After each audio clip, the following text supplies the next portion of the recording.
એક તારીખ, એક મંદિર અને કરોડો લોકોની સદીઓ જૂની શ્રદ્ધા.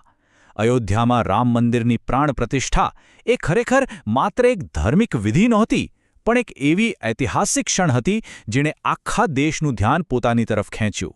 તો ચાલો આપણે સાથે મળીને આ ભવ્ય સમારોહની પાછળ જે અર્થ અને મહત્વ છુપાયેલું છે એને સમજીએ.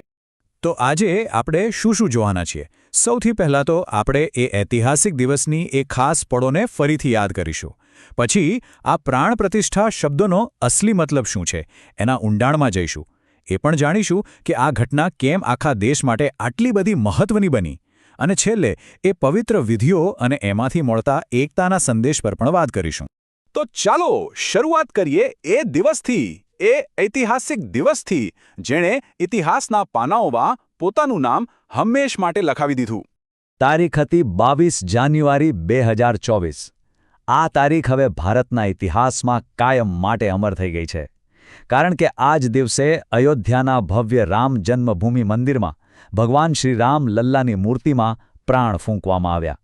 આ એ જ ક્ષણ હતી જેની રાહ લોકો પેઢીઓથી જોઈ રહ્યા હતા. સાચું કહું તો આને માત્ર એક સમારોહ કહેવો એ તો બહુ નાની વાત કહેવાશે. અરે આ તો લાખો લોકોની પેઢીઓ જૂની આશાઓ, એમની પ્રાર્થનાઓ અને અતૂટ શ્રદ્ધાનું પરિણામ હતું. આ દિવસે ખરેખર એક બહુ લાંબી પ્રતીક્ષાનો અંત આવ્યો હતો. પણ આપણે આ શબ્દ વારંવાર સાંભળીએ છીએ, પ્રાણ પ્રતિષ્ઠા. પણ એનો સાચો મતલબ શું છે? શું આ ખાલી એક પૂજા છે કે એનાથી કંઈક વિશેષ? ચાલો એને બરાબર સમજીએ. જો પ્રાણ પ્રતિષ્ઠા એક ખૂબ જ ગહન અને પવિત્ર વૈદિક વિધિ છે. એકદમ સરળ ભાષામાં કહીએ તો આ વિધિ દ્વારા મૂર્તિની અંદર પ્રાણ એટલે કે દૈવી શક્તિ અને ચેતનાની સ્થાપના કરવામાં આવે છે. અને એકવાર આ વિધિ થઈ જાય પછી એ મૂર્તિ માત્ર પથ્થરની નથી રહેતી, પણ સાક્ષાત જીવંત દેવતાનું સ્વરૂપ ગણાય છે. આ પરિવર્તન ખરેખર અદ્ભુત છે. જરા વિચારો, વિધિ પહેલાં એ મૂર્તિ એક શિલ્પકારની બનાવેલી ખૂબસૂરત કલાકૃતિ છે, એક શિલા છે. પણ જેવી જ પ્રાણ પ્રતિષ્ઠાની વિધિ પૂરી થાય, શાસ્ત્રો મુજબ એ જ શિલા હવે સાક્ષાત જીવંત ભગવાન બની જાય છે. અને બસ આ જ એ શક્તિશાળી પ્રક્રિયા છે જે પથ્થર અને ઈંટોથી બનેલી એક ઇમારતને એક પવિત્ર દેવસ્થાનમાં ફેરવી દે છે. એક એવું જીવંત સ્થાન જ્યાં ભક્તોને અનુભવ થાય કે ભગવાન પોતે ત્યાં બિરાજમાન છે. પણ આ ઘટનાનું મહત્વ શું? ખાલી આધ્યાત્મિક જ હતું? ના, બિલકુલ નહીં. ચાલો હવે જોઈએ કે આ સમારોહની રાષ્ટ્રીય સ્તરે કેટલી મોટી અસર થઈ. જુઓ, આ ખાલી એક મંદિરના ઉદ્ઘાટનનો દિવસ નહોતો. આ તો દાયકાઓથી ચાલી રહેલા એક લાંબા સંઘર્ષના અંતનો દિવસ હતો. એટલે જ આ ઘટના ધર્મ અને સંસ્કૃતિની સાથે સાથે રાષ્ટ્રીય એકતાનું પણ એક મોટું પ્રતીક બની રહ્યું.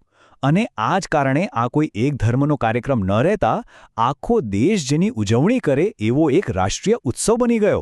અને આ દિવસનું રાષ્ટ્રીય મહત્વ કેટલું હતું એનો અંદાજો તો એના પરથી જ લગાવી શકાય કે કેન્દ્ર સરકારે તે દિવસે અડધા દિવસની રજા જાહેર કરી દીધી હતી. હેતુ એકદમ સ્પષ્ટ હતો કે વધારેમાં વધારે લોકો આ ઐતિહાસિક ક્ષણના સાક્ષી બને અને ઉજવણીમાં જોડાઈ શકે. તો ચાલો હવે થોડુંક વધુ નજીકથી જોઈએ કે આખરે એ દિવસે કઈ કઈ પવિત્ર વિધિઓ થઈ હતી અને આટલા મોટા સમારોહનું આયોજન કેવું હતું. આખી વિધિ ઘણા બધા ચરણોમાં વહેંચાયેલી હતી. શરૂઆત થઈ બીજા દેવી દેવતાઓને આમંત્રણ આપવાથી અને એમની પૂજા કરવાથી. એ પછી પવિત્ર અગ્નિ પ્રગટાવીને હવન અને યજ્ઞ કરવામાં આવ્યા. અને આ બધાની સાથે સાથે ચારે બાજુ ભક્તિમય સ્તોત્રો અને ભગવાન રામના ગુણગાન કરતા મંત્રોચ્ચારથી આખું વાતાવરણ ગૂંજી રહ્યું હતું. આ સમારોહ કેટલો ભવ્ય હશે એનો ખ્યાલ મહેમાનોની સંખ્યા પરથી આવી શકે છે. ત્યાં 8,000 કરતાં પણ વધારે ખાસ મહેમાનો હાજર હતા, જેમાં મોટા મોટા સંત મહાત્માઓ, રાજનેતાઓ અને કળા વિજ્ઞાન જેવા અલગ અલગ ક્ષેત્રના દિગ્ગજો પણ સામેલ હતા. પણ આ બધાની વચ્ચે સમારોહના કેન્દ્રમાં કોણ હતું? અલબત્ત ભગવાન શ્રી રામ લલ્લા. એમની અત્યંત મનમોહક મૂર્તિને સુંદર રીતે શણગારીને મંદિરના ગર્ભગૃહમાં એટલે કે સૌથી પવિત્ર સ્થાનમાં સ્થાપિત કરવામાં આવી અને બધી મુખ્ય વિધિઓ ત્યાં જ સંપન્ન થઈ. સારું, તો હવે એ સમારોહ પૂરો થઈ ગયો છે, વિધિઓ પણ સંપન્ન થઈ ગઈ. પણ સવાલ એ થાય છે કે આ ઐતિહાસિક દિવસ આવનારા સમય માટે કયો સંદેશ અને વારસો મૂકીને જાય છે? આ દિવસની યાદ હંમેશા તાજી રહે એ માટે ખૂબ જ સરસ નિર્ણય લેવામાં આવ્યો છે. હવેથી દર વર્ષે હિન્દુ પંચાંગ મુજબ આ દિવસને પ્રતિષ્ઠા દ્વાદશી તરીકે ઉજવવામાં આવશે, જેથી આવનારી પેઢીઓ પણ આ દિવસના મહત્વને સમજી શકે.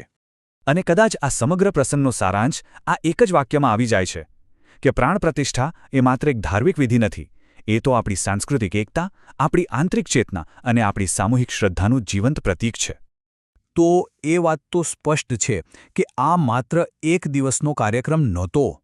ઘણા લોકો માટે તો આ એક નવા યુગની શરૂઆતનું પ્રતીક છે. અને આ જ વાત આપણને એક ઊંડા સવાલ પાસે લાવીને મૂકી દે છે કે આવનારા ભવિષ્યમાં ભારત માટે આ ઐતિહાસિક દિવસનો સાચો અર્થ શું સાબિત થશે? વેલ, આ એવો સવાલ છે જેનો જવાબ તો હવે માત્ર સમય જ આપશે.